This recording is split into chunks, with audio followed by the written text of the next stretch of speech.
Pasca kebakaran 17 unit kedai di kawasan Krungcut, Aceh Besar, sebagian korban terlihat memilih sisa-sisa puing dari bangunan. Selain dijual, korban memilih menyimpan barang-barang yang selamat untuk digunakan jika memulai usaha baru.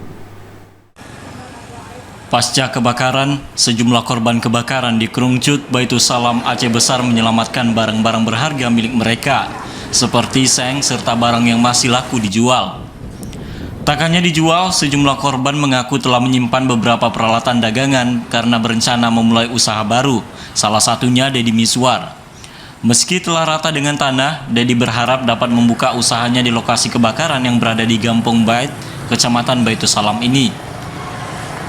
Dedi mengaku belum mengetahui kapan memulai usahanya, karena sebagian besar peralatan di warung Abu Watira miliknya telah hangus terbakar. Kondisi ini menyusul cepatnya kobaran api saat kebakaran terjadi. Kita sewa ya? Sewa. Sini. Berapa setahun? 10 juta. Sudah berapa lama di sini, Bang? Di sini 6 tahun lebih lah. Ada rencana mau buka lagi? Rencana ada ya, semoga ada rezeki kan lagi. Soalnya tempatnya juga alhamdulillah orang udah tahu kan. Bukanya rencana di sini juga? Di sini juga. Kalau nggak di sini dekat-dekat sini juga. Kejadiannya pas setengah 12. Di telepon katanya api udah keluar dari atap. Dari atap?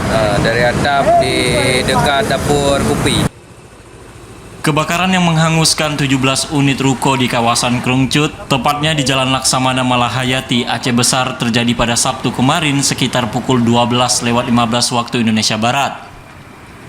Kencangnya tiupan angin serta konstruksi bangunan yang sebagian besar kayu membuat api dengan cepat membesar dan menjalar ke bangunan lain yang berada di sekitarnya. Dari Aceh Besar, Arman Konadi, TVRI melaporkan.